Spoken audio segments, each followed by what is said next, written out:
You're listening to Victory Baliwag. We hope that this message encourages you today. Right. Pwede bang palakpakan mo si Lord for this afternoon? May I invite everyone to stand up as we read the word of the Lord? Yung ating pong scripture reading this afternoon is found in the book of Isaiah. And we'll be reading in chapter 6, not the first 8, but the whole chapter ang babasahin po natin. Verses 1 through 13. So I believe it's found in page 330 of your Bibles. So if you're ready, Isaiah chapter 6 verses 1 through 13.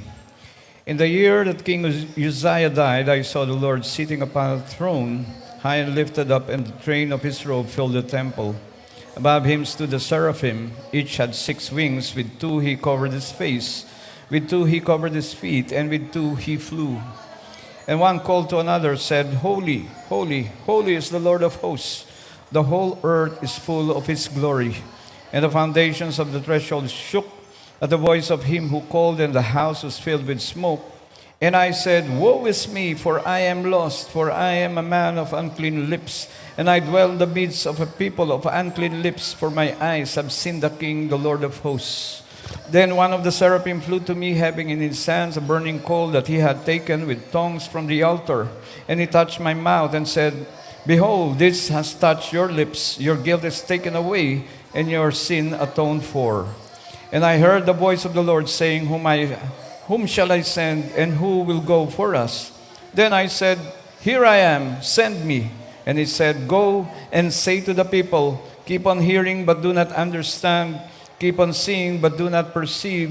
Make the heart of his people dull, and their ears heavy, and blind their eyes, lest they see with their eyes, and hear with their ears, and understand with their hearts, and turn and be healed. Then I said, How long, O Lord? And he said, Until cities lie waste without inhabitant, and houses without people, and the land is a desolate waste, and the Lord removes people far away, and the forsaken places are many in the midst of the land. And though a tent remain in it, it will be burned again, like a terebinth or an oak, whose stump remains when it is felled. The holy seed is its stump. This is the word of the Lord for the people of the Lord. May God bless His word. Tayo po'y manalangin. Heavenly Father, we ask that you would cover us with your grace this afternoon as we dwell in these words.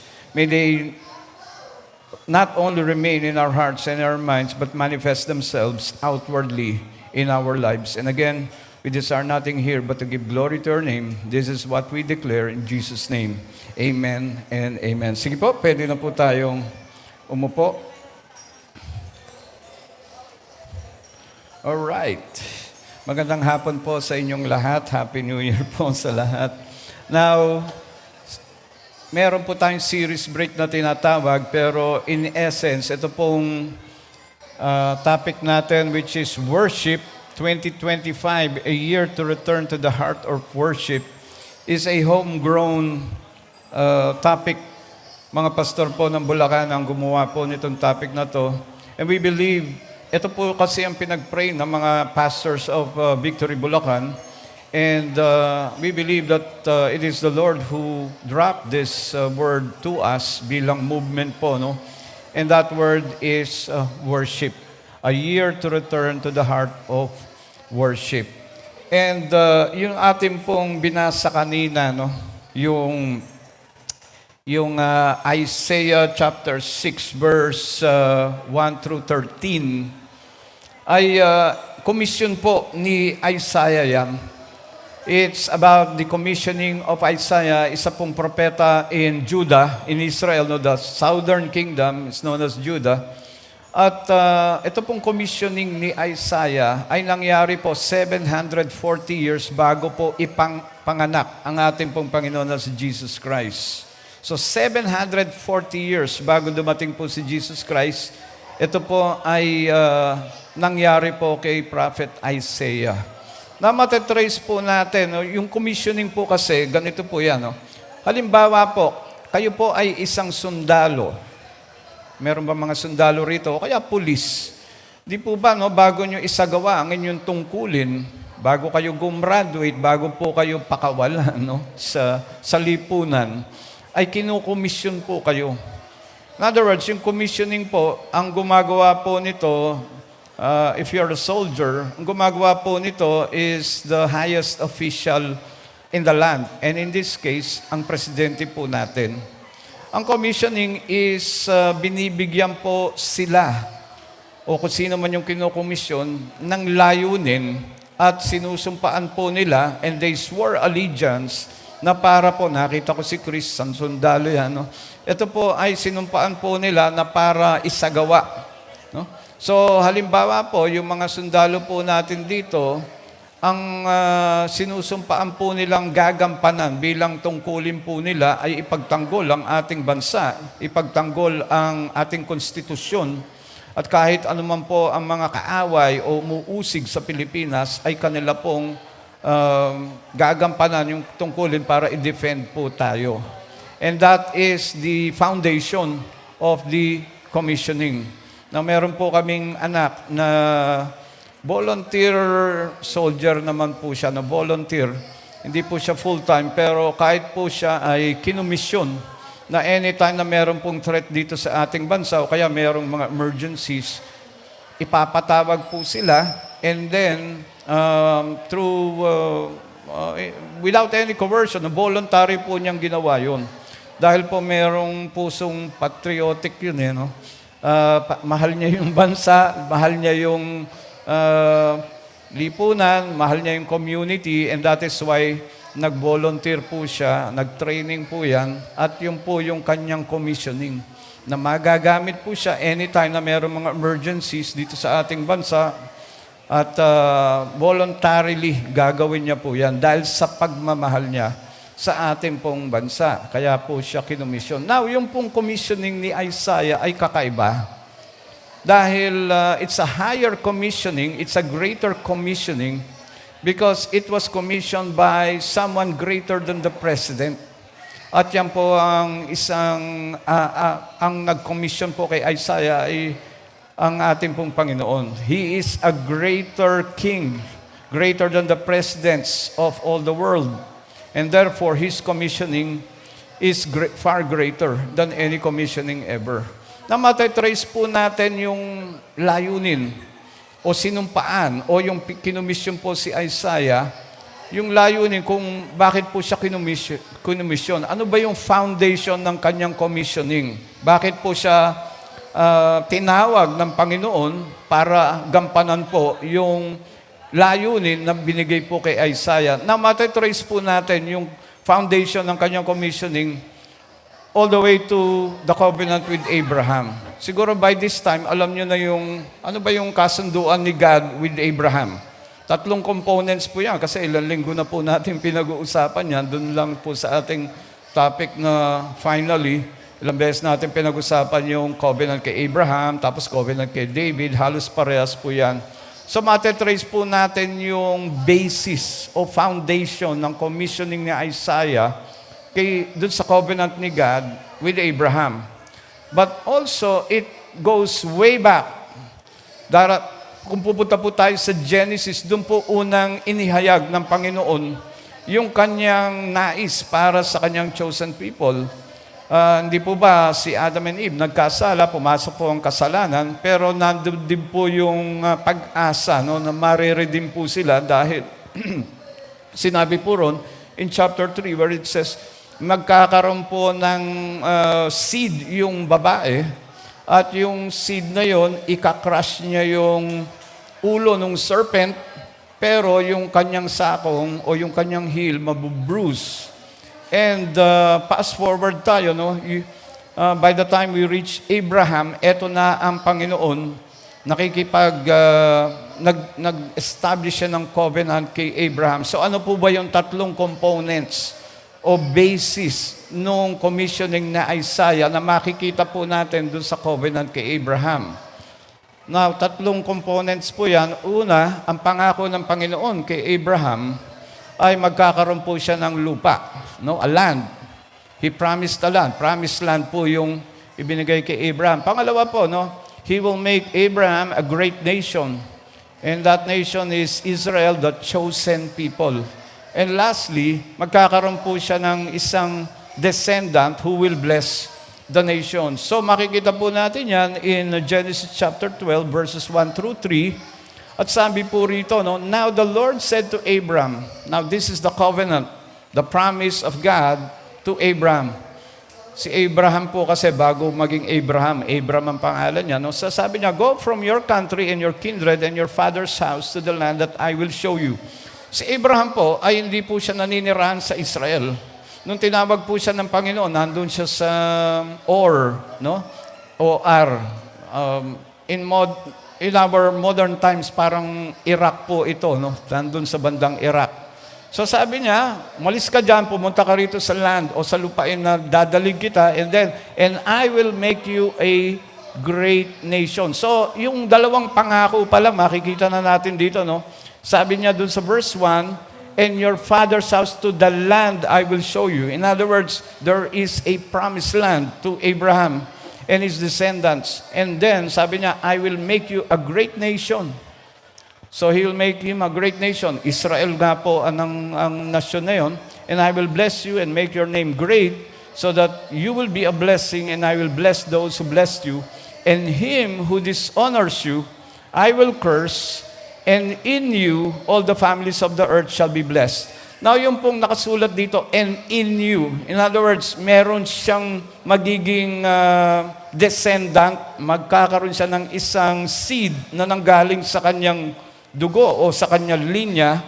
And in you, yun po ang magbe-bless ng nations. Now ito po ang problema rito, no, dito sa pangako ng Panginoon.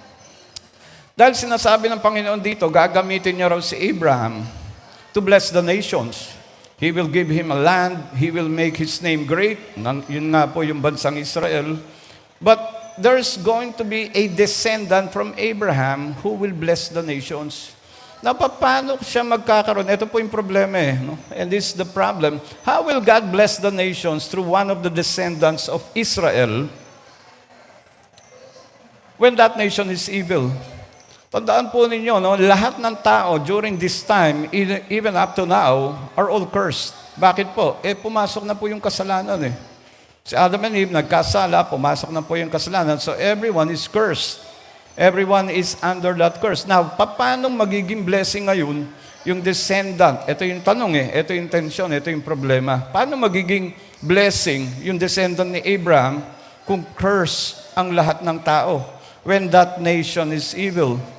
In fact, by the time we reach Isaiah, nung binigay po yung promise kay Abraham, 2,000 years bago po ipanganak si Jesus Christ. Now, fast forward 1,300 years after the promise with Abraham, eto na si Isaiah, 740 BC, before the birth of Christ, ay kinukomisyon si Isaiah. Now, during this time, ang mga chosen people of God, Israel, the chosen people, the chosen nation, lahat po sila ay rebelde sa Panginoon. And during this time, si Isaiah, kung babasahin niyo po yung first 5 books of Isaiah, nagpipreach po siya sa bansang Israel. And he was preaching repentance for the people of Israel dahil mahuhusgahan po sila ng Panginoon because they turned away from God, nag-create po sila ng kanilang idol, pati po yung kanilang hari na si Uzziah, nabasa po natin dito, no? Dun sa verse 1, in the year King Uzziah died, I saw the Lord sitting upon the throne. In other words, yung kanila pong hari na si Uzziah, who ruled for 52 years, okay naman si Uzziah, no? Maganda yung kanyang pamamalakad, nag-prosper yung Judah, kasi yung Israel po, no, mahaba po yan, tapos nahati po yung sa gitna, yung itaas, no, yung northern part, that's Israel, tapos yung bandang baba, yan po yung Judah. Dito po namuno si Uzziah at dyan po si Isaiah. So, naging prosperous yung Judah. Sa pamumuno po ni Uzziah for 52 years until naging prideful si Uzziah. Dahil sa tingin niya, nung bandang huli ng kanyang pamumuno, sa tingin niya kaya umunlad yung bansang Judah ay dahil sa kanyang kagalingan. No? Dahil ang galing niya mamuno, No? So, naging prosperous. Unlike yung Israel, talagang sinakop sila ng Assyria. At dahil doon, naging mayabang po si Uzziah at meron po siyang ginawa na hindi po inuutos ng Diyos. At dahil doon, nagkaroon po siya ng sakit na ketong. Nagkaroon po siya ng leprosy. Dahil yun yung judgment ng Panginoon kay Uzziah. Buti nga, hindi siya pinatay kaagad. No? Pero yung ginawa niya, actually, ang hatol puro na kamatayan, pero ang ating pong Panginoon, binigyan siya ng sakit na leprosy. And during this time, yung buong bansang Judah, all turned away from God. They were rebellious from God. Gumawa po sila ng mga Diyos-Diyosan, sumasamba sila ng mga Diyos-Diyosan, they turned into sexual immorality, and therefore, malayong-malayo na yung loob ng Panginoon sa kanila. At nandito si Uzziah, at pumasok po siya dun sa temple para ipagdasal po si Uzziah dahil namatay na si Uzziah rito Kinamatay niya na yung ketong o yung leprosy. Now again, going back to this tension, paano matutupad po yung pangako o yung covenant promise ni God? And by the way, itong covenant promise na to ay hindi lang dun sa bansang Israel. Pati po tayo merong kinalaman dito. Kung ikaw ay Kristiyano, tignan mo yung katabi mo, mukha bang Kristiyano yan? No? Mukha naman, di ba? So, meron din pong kinalaman ito or application ito sa atin. So, wag po natin isipin na yung mga nakasulat dito in the Old Testament ay para doon lang dahil apektado po tayong lahat dito. No? So, paano magiging blessing sila to the nations? Kung sila mismo ay makasalanan, no? They are evil, they turned away from God. And that's what we're going to see here. In fact, si Isaiah, if you read chapter 1, verse 4, ito po ang description sa bansang Israel o sa mga Israelites. Ang sabi, Israel, you are a sinful nation, loaded down with guilt. You are wicked and corrupt and have turned from the Lord, the Holy God of Israel. Yan po ang description sa kanila. They are so vile and so evil and so far away from the heart of the Lord. Ngayon, ang tanong, paano sila gagamitin ni Lord na maging blessing? So, halimbawa, no, tayo ngayon, paano tayo gagamitin ng Panginoon na maging blessing sa iba kung tayo mismo ay makasalanan? Now, tayo pong lahat yun, no? Wala naman pong perfecto sa atin. Meron po bang perfecto po sa atin? No? Minsan, pwede po ba tayo maging righteous o banal-banalan at the same time, can we also be evil? Dahil minsan, nagagalit tayo. Minsan, nakikipag-away tayo. Minsan, kung ano-anong mga thoughts na sumasagi sa ating isip, naiinggit tayo. So, again, the question is, how can we be used by God? Yes, we are Christians. We worship the Lord on Sundays. We read the Bible. We go to VG. Pero hindi pa rin tayo perfecto Meron pa rin kasalanan sa atin at makasalanan pa rin po tayo. So, paano tayo magagamit ng Panginoon para maging blessing sa iba kung tayo rin mismo ay makasalanan? So, yan po yung description sa bansang Israel. And that's the problem that we're going to discuss this afternoon. Now, yung pong libro ni Isaiah, no? Again, this was written, or Isaiah became a prophet of the Lord about 740 years bago po ipanganak si Jesus Christ. And during this time, talagang lugmok na sa kasalanan ang bansang Israel.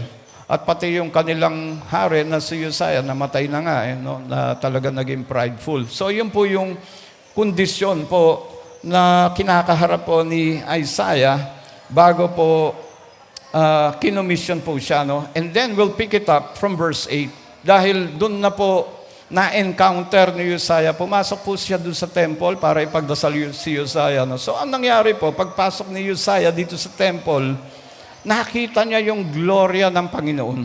In other words, nagpakita po ang Panginoon sa kanya. Now, ito po yung sinasabi dun sa first verse, and that's my first point. No? Pag-usapan po natin yung commissioning na Isaiah. In verse 8 it says, and I heard the voice of the Lord saying, so pasok siya sa temple para ipagdasal si Uzziah, pero narinig niya ang tinig ng Panginoon. Whom shall I send and whom will go for us? Well, actually, before that, nakita niya muna yung Panginoon na nakaupo sa kanyang trono, tapos may dalawang malalaking anghel na called seraphim. Tapos, ang sabi ni Isaiah sa sarili niya, naku, mamatay na ako rito. Dahil sinabi po ng Panginoon, it's written in the Bible, wala makakakita sa glory ng Panginoon at mabubuhay. And true enough, si Isaiah, naisip niya, nagpipreach ako sa Israel para mag-repent. Pero nung nakita niya ang Panginoon, nakita niya rin sarili niya na siya rin ay makasalanan. He can be so righteous and preach for repentance, but at the same time, nung na-encounter niya ang Panginoon, nakita niya rin na wala siyang pinagkaiba dun sa mga taong pinipreachan niya. And therefore, si Uzziah, naglumuhod siya, kasi na-encounter niya si God. At sabi niya, nako, mamatay na ako rito, because he encountered the glory of the Lord. But instead of being taken by the Lord, being put to death, ang nangyari po, meron pong anghel na lumipad po kay Isaiah, tapos kumuha ng isang uling na nagbabaga at itinapat po sa kanyang bibig. And therefore, na-purify po ang kanyang bibig. So, makikita po natin yun in verse 6. Then one of the seraphim flew to me, and having in his hands a burning coal that he had taken with the tongs from that altar, and he touched my mouth and said, Behold, this has touched your lips, your guilt is taken away. In other words po, imbis na namatay si Isaiah, siya po ay na-purify, na-cleanse ng Panginoon. Instead of judging him with death, siya po ay pinatawad sa kanyang mga kasalanan. And then we go into verse 8. Now, up until this time, nakita niya lang yung Panginoon with the seraphim. Hindi niya naririnig. Pero nung na-purify po siya, bigla niyang narinig ang tinig ng Panginoon. At sabi niya, and I heard the voice of the Lord saying, Whom shall I send and whom will go for us? Na ang Panginoon po ang nagsasalita rito, pero sino kaya ang kausap niya? Yung iba sinasabi nila, siguro ito yung Trinity, magkausap sila. Pero I agree with most scholars, baka ang kausap ng Panginoon dito ay yung mga anghel. Dahil po nung nakita ni Isaiah yung Panginoon na nakaupo sa kanyang trono, pinalilibutan po siya ng mga anghel. Tapos may dalawang seraphim. Yung seraphim po ay 6 po ang pakpak niyan . 6. At yun po yung iba ang description sa kanila, fiery angel. Talaga nagbabaga po siya. But anyway, so I agree with most scholars when they say siguro nag-uusap sila. Now, hindi narinig ni Isaiah nung nakita niya ang Panginoon, pero nung na-purify siya at saka niya narinig ang tinig ng Panginoon. Now, which makes me think na sometimes nagwi-wish tayo na sana makarinig sa Panginoon. Di po ba? Sino ba rito ang di nagnanais na makarinig sa Panginoon? Wala, Ako lang, So, kayo ayaw niyo makarinig sa Panginoon, Yan, yung asawa ko lang. Kami lang, yan, naisin yun, sana makarinig tayo sa Panginoon. Pero baka, maybe, just maybe, baka kaya hindi tayo nakakarinig sa Panginoon because we need to be purified ourselves. Maybe there's sin. Maybe we are not upright with the Father or with God the Father or God the Son and the Holy Spirit. So, anyway, yan po yung nakikita ko rito. All of a sudden, narinig ni Isaiah yung tinig ng Panginoon at sabi niya, sino padadala natin? At kaagad-agad, sabi ni Isaiah, Here I am, send me. Na nakikita niyo, merong exclamation mark yan. Now, alam na ba ni Isaiah kung ano ang paggagawa ng Panginoon dito? Hindi pa. Pero bakit siya nag-volunteer? And the only reason I can think of kung bakit baka mamaya, padadala siya kung saan-saan na mapepeligro yung kanyang buhay. Pero, bagamat hindi pa alam ni Isaiah kung ano yung paggagawa ng Panginoon, nag-volunteer siya kaagad. And the only reason I can think of kung bakit nag-volunteer kaagad si Isaiah, Here I am, send me, ay dahil na-encounter niya ang pagpapatawad ng Panginoon. Imbis na patayin siya on the spot, Dahil wala siyang pinagkaiba sa mga Israelites na kanyang pinipreach yan, nakita niya yung kondisyon ng kanyang puso na makasalanan din siya, imbis na kinuha siya ni Lord, pinatay siya ni Lord, pinatawad siya. At dahil na-encounter niya yung extravagant love and forgiveness and mercy ng Panginoon, siguro kaya siya nag-volunteer, ako na lang, Lord, it doesn't matter kung saan mo ako padadala. Basta ako magbo-volunteer. And he said, go and say to these people, keep on hearing but do not understand, keep on seeing but do not perceive. In other words, ang sabi ng Panginoon, ito yung commission niya, sige, mag-preach ka sa mga taong to, pero ang mangyayari, titigas ang kanilang mga puso, hindi sila makikinig. Hindi nila isasapamuhay ang mga ituturo mo sa kanila o ihahayag mo sa kanila. So again, siguro magtataka kayo, no? Kasi kung ako si Isaiah, ito na nga, nag-volunteer ako magpipreach. Sige, mag-preach ka sa mga taong to. Ang ina-expect kong sasabihin ni God ay mag-preach ka para mabuksan ang kanilang puso at isipan at magsisi. Pero ito, ang sabi ni God, mag-preach ka sa kanila pero isasara ko ang kanilang mga puso, hindi sila makikinig. Ire-reject nila ang iyong mga ipoproclaim. So that's the first point. No? Ito yung commissioning ni Isaiah. In verse 10, it says, make the heart of these people dull. In other words, magiging manhid ang kanilang mga puso and their ears heavy and blind their eyes, lest they see with their eyes and hear with their ears and understand with their hearts and turn and be healed. In other words, it's opposite what we expect. Kung bakit pinapadala niya si Isaiah to proclaim the word of the Lord para makinig. Pero imbis na makinig, they will turn away and reject whatever it is.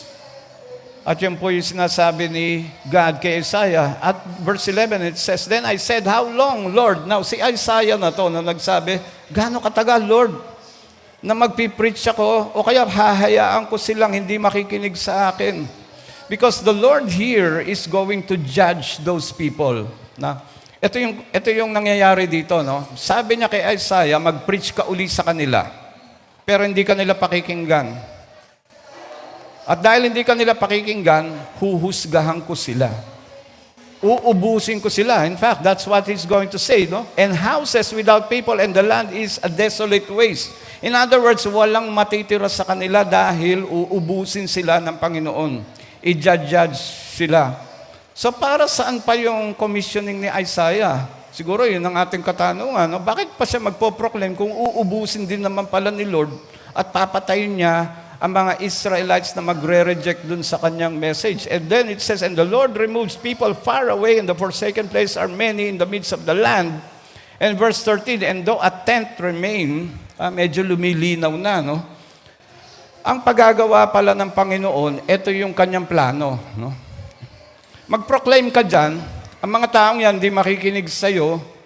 In other words, ang gagawin ni God dito, ipupurify niya ang bansang Israel. At yung sinasabi niyang hanggang wala nang matitira dyan, in other words, they will be conquered by the Assyrians na nangyari naman po talaga.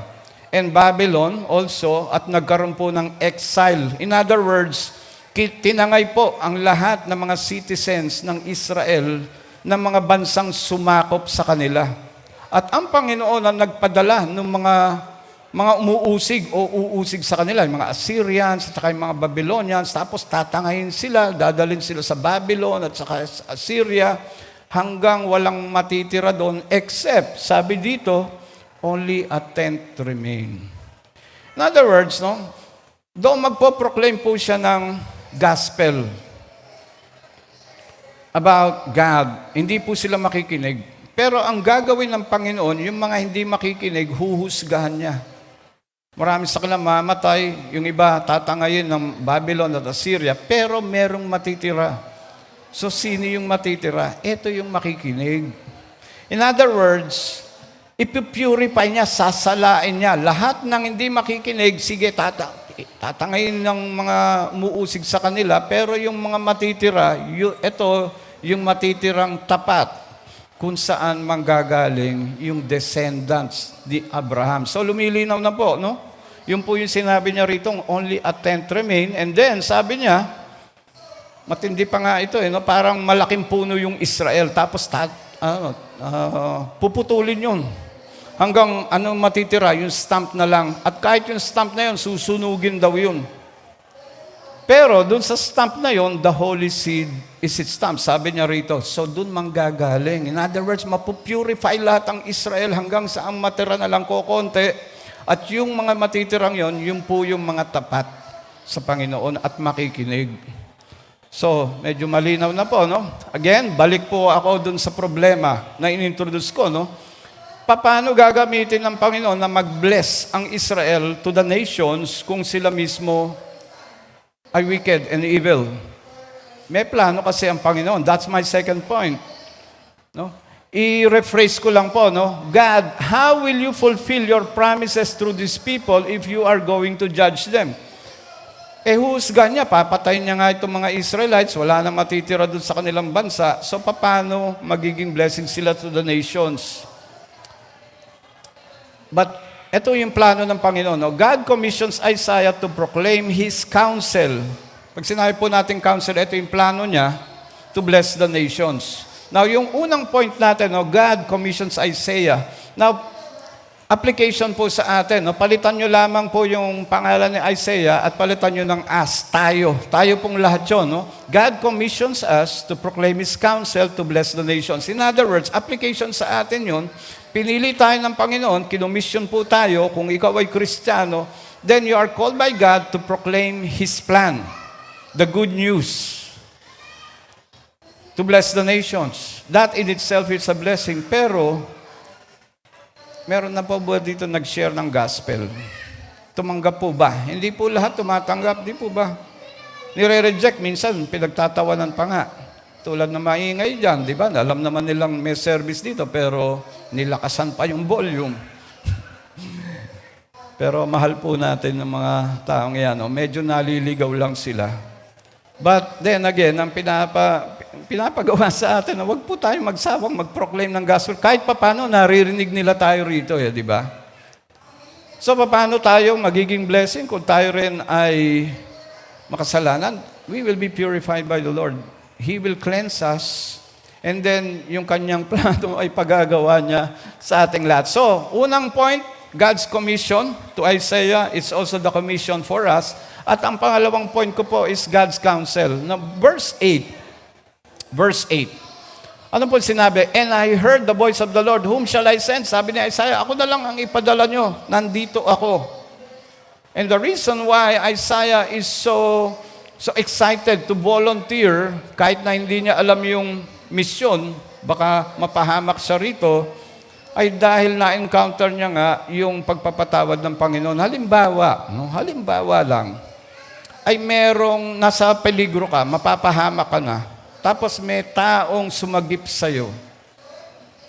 Hindi ka ba tatanaw ng utang na loob dun sa taong yon? Siyempre, tatanaw ka ng utang na loob. Kahit anong, kung humingi yan ng pabor, dali-dali kang tutugon dun sa kanyang pabor. Now, what if ang nakataya doon ay buhay mo at pinagpalit niya ang kanyang buhay para mabuhay ka lang? Hindi ka ba magiging sobrang super loyal dun sa taong yun? Dahil ikaw ay punong-puno ng utang na loob dun sa kanyang ginawa. Siyang napahamak pero ikaw ay nasave. Now, it's the same case with Isaiah. Instead of being judged by the Lord, being put to death, pinatawad po ang kanyang kasalanan. Kaya gusto niya mag-serve kay Lord. Kahit ano yan, Panginoon. So sabi niya, send me. Ako na lang ang ipadala mo.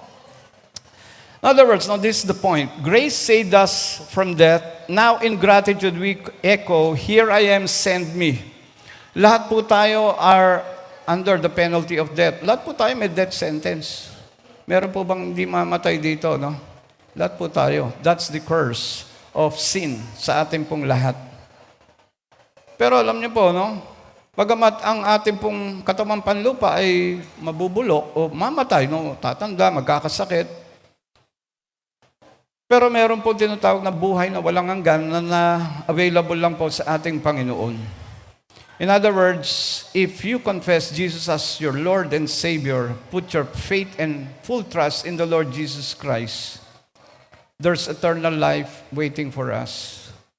Dahil ang ating pong Panginoon ay kinonquer niya po ang kamatayan, naging victorious po siya, and anyone who trusts in His finished work will live eternally. And therefore, dahil po dun sa gratitude ni Isaiah, imbis na namatay siya, no, pinatawad siya sa kanyang kasalanan, kaya ganun-ganun na lang po ang kanyang pag-volunteer. Now, second point is God's counsel. Ito po yung plano ng Panginoon dahil nakita po natin, and He said, go and say to these people, anong klaseng plano to? Kasi ang gagawin ni God, papatayin niya lahat yung mga, o kaya isasend niya in exile, yan, bubulagin niya ang kanilang mga mata. Hindi naman bulag na literally, no? Makikita nila ang katotohanan pero i-reject pa rin. And believe me, even if you proclaim the good news of the gospel, marami pong magre-reject sa inyo. Yan po ang buhay ng Kristiyano. Now, if you attended the Christmas service, meron po akong sinare na testimony ron. Meron pong uncle, ang aking asawa, evangelist po siya. Sineshare niya yung gospel sa isang grupo ng mga religious ng mga tao. Sobrang religious po sila. Nagpapanata sila, may pabasa sila, nagbabasa sila ng Bible, meron silang mga karo, dami rebulto sa bahay. Sabi nila, anong karapatan mo na mag-preach sa amin na mas magaling ka kaysa dun sa pinaniniwalaan naming pare? Because they believe in their religious works. Pero sabi nung kanyang uncle, no, ang karunungan ito hindi galing sa akin, kundi galing sa Panginoon. Dahil ang kanilang pinoproclaim ay pawang salita ng Panginoon. And therefore, wag ka masisindak, kapatid, no, kung ikaw ay nagpo-proclaim ng salita ng Panginoon na hindi galing sa iyong sariling karunungan, kundi ang binabahagi mo lang ay karunungan galing sa salita ng Panginoon, which is the Bible. Kung dilagdagan mo yan o binawasan mo yan, ay galing na sa iyo yan. Pero kung ikaw mismo ay naghahayag ng salita ng Panginoon, trying to be faithful to the Word of God, then it's not your problem anymore. Dahil pinoproclaim mo lang. So dito makikita natin, no, through that testimony, that example, ang tingin ng mga taong yun na kanyang sharean sana ay sila ay nasa tuwid, sila ay tama. Pero dahil doon sa kanilang ginawa, no, they are actually blind. They are actually unsaved. Sila po ay naliligaw. Naliligaw po sila sa sarili nilang self-righteousness. Anyway, that's the point here. Ang sinasabi ni Isaiah rito, hindi sila makikinig. Ang kanilang mga pandinig ay magiging dull, ire-reject nila ang good news. At si Jesus mismo, no, fast forward 750 years later, si Jesus mismo, makikita po natin doon sa John chapter 12, na kinote mismo ni Jesus to. Kasi si Jesus dito, naghahayag siya. No? Naghahayag siya, hinahayag niya yung sarili niya, yung kingdom ng Panginoon, ay ito, paparating na. And yet people saw His miracles. They heard the power of His words, pero nireject nila si Jesus. Nireject nila ang lahat ng kanyang ginawang mga milagro, ang kanyang mga sinabi, though powerful as they are. Sabi nila, di ba, anak lang ng karpintero yan? They rejected Jesus. And therefore, in John chapter 12, makikita po natin na kinote mismo ni Jesus si Isaiah, because he says in John chapter 12, sabi niya, tama si Isaiah in verse 41. Isaiah said these things because he saw the glory of the Lord. He has blinded their eyes and hardened their hearts. So kinokot mismo ni Jesus. Si Paul din, no? In Acts chapter 28, verse 26 to 27, sinabi rin ni Paul yun. Kasi Paul was proclaiming the gospel, but the people were blind from the truth. Their ears were dull. Napakinggan nila pero ni-reject nila. And a lot of people will reject the good news. Pero tulad ni Isaiah, ano po ang ginawa ni Isaiah? Siya ba'y nagbudyi? Ang sabi niya, then I said, how long, O Lord? In other words, nandun pa rin yung habag ni Isaiah sa mga taong ito na nagre-reject sa good news of the gospel. At imbis na matuwa siya, habag po ang naramdaman ni Isaiah. Sabi niya, Lord, Hanggang kailan mo huhusgahan ang mga taong ito na nakikinig sila pero hindi nila tinatanggap ang katotohanan? And therefore, sa atin din po, no?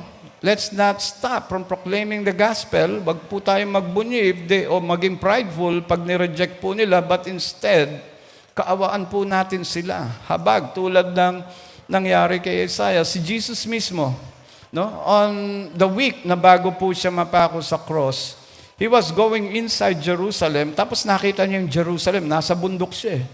At si Jesus mismo, you can read it for yourself, siya po ay umiyak para po sa Jerusalem. Umiyak po siya dahil nalungkot po siya, sobra niyang mahal ang mga taong nasa Jerusalem, pero naawa po siya, kaya po siya naiyak kasi ire-reject po siya. Ipapapako po siya sa cross, hindi siya naiyak dahil ipapako siya, kundi eto si Jesus, ang kanyang ino-offer ay buhay na walang hanggan, and yet these people rejected that gift. Libreng kaloob na lang, hindi reject pa. So, ganun po yung nangyayari dito, no? But there's good news. Sabi po sa verse 13, and though a tent remain in it, it will be burned again like a terebinth or an oak. In other words, sa pagsasala pong mangyayari dito, halos lahat po magre-reject, pero meron pa rin pong matitira. And therefore, that's the last point, no? God's chosen remnant. There's a chosen remnant. Meron pong matitira. At yun po yung gagamitin niya. In fact, yung pong natirang yon who remained faithful, doon po nanggaling ang descendant na ipapadala po ng ating Panginoon. At sino po yun? Si Jesus Christ po yun. Sa angkan po ni David, diyan po lumabas si Jesus Christ. Diyan po pinanganak ang ating pong Panginoon na si Jesus Christ. And I will close with this, no? Those are our 3 points. Isaiah's commissioning is also our commissioning.